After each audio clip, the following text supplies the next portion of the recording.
안녕하세요, 구구입니다. 오늘은 쇼핑몰 특성에 따라 메타 광고를 세팅하는 방법을 공유드립니다. 네, 잠시 또 새로 저와 일하게 된 클라이언트 화면을 공유드립니다. 수요일에 광고 세팅을 해서 목, 금, 토일밖에 안 되긴 했는데 지금 로아스 7대로 올라왔고 어제도 7대로 마감을 했습니다.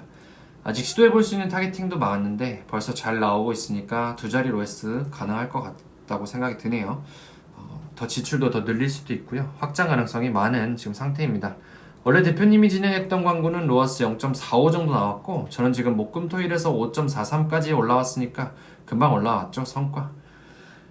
네, 보셨던 것 같이 광고를 어떻게 세팅하냐에 따라서 내 사업의 성패 여부가 달라질 수가 있습니다.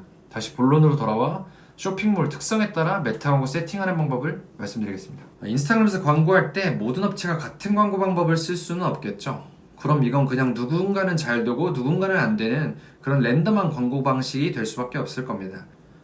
광고를 진행할 때는 내 제품의 개수가 많은 경우 혹은 내 제품의 개수가 적을 때를 구분해서 운영해주세요.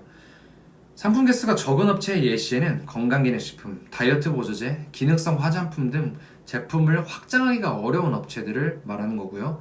또 상품의 개수가 많은 업체에는 의류, 잡화업체, 리빙 인테리어 용품 등이 있겠는데요. 여기에 해당되시면 이제부터 각각의 경우 인스타그램 광고 방법을 알려드리도록 하겠습니다. 인스타그램 광고 상품이 적을 때 혹은 많을 때 각각 타겟 방법입니다. 대부분의 블로그 글들과 더 나아가 많은 대행사들은 상품의 개수가 많은 업체와 적은 업체의 광고 방법에 구분이 없이 뭉뚱그려 광고를 진행합니다. 이렇게 내 상품의 개수에 구분 없이 광고 방법을 동일하게 하면 어떤 문제가 생길까요? 상품의 지속적인 추가가 어려운 업체의 경우에는 대한민국에 2천만 명밖에 안 되는 내 페이스북 모수에 내 제품을 10년, 20년 쭉 광고를 해야 되는데 누가 내 광고를 받는지 안 받는지 타겟으로 설정이 명확하게 구분이 안 되니까 누구는 내 제품을 계속 보게 되고 누구는 내 제품을 끝까지 못 보게 되는 사태가 발생하게 됩니다. 이렇게 막 진행하게 되면 2천만 모수가 생각보다 적다는 것을 금방 느끼게 되실 겁니다. 게다가 예를 들어 탈모 샴푸를 판다고 하시면 2천만 명 중에 내 모수는 실제로 몇 명이나 될까요? 우선 30대 이상 주로 남성일 거고 탈모도 있어야 되고요. 탈모 샴푸에 관심이 있어야 되고요. 가격대도 맞아야 되고 지금 탈모 샴푸를 쓰고 있다면 거기에 어느 정도 불만도 있어야 됩니다. 이런 등등 여러 조건을 한다면 내 상품을 실제로 살 사람은 100만, 50만 될까요? 실제로 모수는 확 줄어들게 됩니다. 이제 그 모수를 잘 찾아내고 관리하는 것이 필요한 이유입니다. 자, 그럼 제품 개수에 따라 어떻게 광고할지 시작해 보도록 하겠습니다. 우선 상품 개수가 적은 업체들입니다. 만약 내 쇼핑몰이 상품을 주기적으로 업로드를 할 수 없는 업종이라면 사실 상품을 계속 낼 수 있는 업체에 비해서는 광고 난이도가 2배, 3배 정도 상승합니다. 상품이 많은 업체는 터질 상품을 찾을 기회가 많지만 상품이 적은 업체는 있는 상품을 터뜨려야 되기 때문입니다.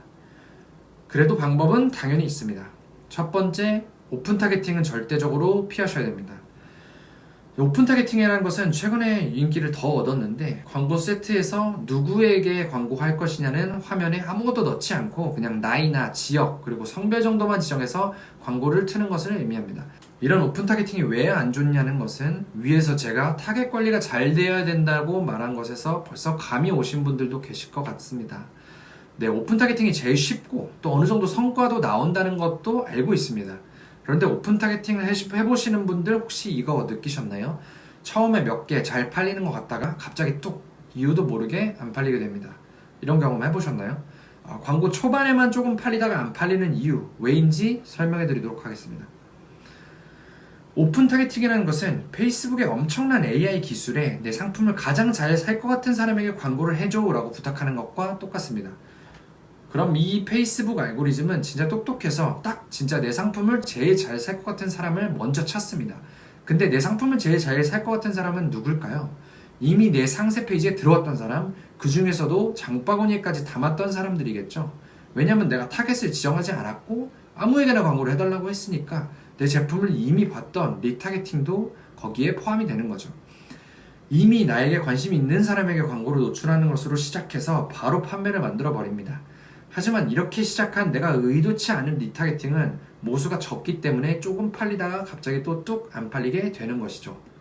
또 나중에 오픈 타겟팅을 얼마 이후에 또 해보면 모수가 조금 쌓인 상태이기 때문에 또 갑자기 반짝 팔리는 것 같다가 다시 안 팔리기를 반복합니다. 이런 대표님들은 또 특징적으로 리타게팅을 해보려고 하면 이상하게 안 팔린다고 느낍니다. 원래는 로아스가 빵빵 터져줘야 되는 게 리타게팅이고 좋다고는 들었는데 나만 안 되는 거죠. 왜냐? 말했던 것처럼 나도 모르게 이미 리타게팅 모수를 전부 소진했었으니까요. 이렇게 리타게팅이 점점 힘들어져서 로아스가 터져나오는 매출의 핵심 리타게팅을 잃게 되시는 겁니다. 다시 정리하자면 오픈 타겟팅을 하면 내 광고를 접하고 나에게 관심이 있는 리타겟팅을 해야 하는 타겟과 랜덤 타겟이 섞이게 되기 때문에 하면 안 됩니다. 사실 이거는 상품이 많아도 적어도 둘 다에 해당되지만 특히나 내가 상품이 적다면 꼭 피하세요. 이걸 이해하시면 페이스북 광고를 대다수의 사람보다 또 많은 대행사들보다도 훨씬 잘 알고 계시는 겁니다. 이런 이유 때문에 제품 개수가 적다면 두 번째 포인트, 리타게팅 캠페인과 내 광고를 처음 보는 사람들로 이루어진 캠페인을 각기 따로 운영하면서 내가 어떤 타겟에게 광고를 했었고 어떤 타겟에게 광고를 안 했었는지 기록을 하고 각각 비용 비중을 조정해야 합니다. 소재만 바꿔주는 것은 장기전으로 가면 의미가 없습니다. 고객들은 바보가 아니기 때문이죠. 반대로 생각해서 대표님이 고객이라면 애초에 관심 없던 상품이 사진만 바뀌어서 2번, 3번, 10번 보여준다고 해서 상품을 점점 사고 싶어질까요? 짜증만 나겠죠? 이래서 타겟에 집착하고 테스트해보고 안 살 사람이 누구였는지 나의 관심을 줬던 리타게팅 모수가 누군지를 기억해서 데이터 기반으로 광고를 해야 되는 것입니다. 이 방법은 전에 영상에서 올렸으니까 링크를 참고해봐주세요. 다음 상품 개수가 많은 업체들입니다. 상품 개수가 그냥 많다고 하면 좀 헷갈리실 수가 있으니까 구체적으로 말씀을 드리자면 신상 주기가 1년에 한두 번 이상 있고 광고를 하는 상품이 전반적으로 교체도 되는 업체로 정의를 하겠습니다. 이런 업체의 경우 사진만 바뀌는 것이 아니라 실제로 상품도 바뀌기 때문에 오픈 타겟팅을 해도 타격이 상대적으로 적습니다. 하지만 위에 말씀드렸던 것처럼 장기적으로 가면 리타게팅 모수가 섞이고 모호해지기 때문에 오랜 기간 광고를 진행하고 점차 예산도 늘리고 싶다면 오랜 기간 오픈 타겟팅을 하시는 것은 추천드리지 않습니다. 결국 성과가 떨어지는 것도 보게 되실 거예요. 상품이 많은 업체, 특히 의류 쇼핑몰의 경우 상품이 적은 업체들보다는 터질 가능성이 있는 상품을 찾기 위해 상품을 테스트할 수 있기 때문에 타겟을 찾거나 팔리기가 훨씬 수월한 것도 사실입니다. 타겟을 안 바꿔도 상품을 바꾸기 때문에 누군가는 살 확률이 계속 높아지니까요. 그래서 일부 대행사들은 이런 쇼핑몰들만 맡아서 광고를 하기도 합니다. 의류 쇼핑몰의 경우 소재만 갈아서 오픈 타겟팅을 해버려도 간간히 팔리고 특히 처음에는 반짝 팔리니까 클라이언트는 혹해서 계속 진행할 수밖에 없죠. 그 다음 로아스가 떨어지면 대행사는 요번 신상이 별로다, 사진을 바꿀 때가 됐다 라는 핑계를 대기도 합니다. 너무 편한 대행을 하게 되겠죠. 다시 돌아와서 상품이 많은 업체가 주의해야 될 것은 상품이 많다고 해서 상품을 전부 광고하고 테스트하는 것은 비효율적이라는 것을 아셔야 된다는 것입니다.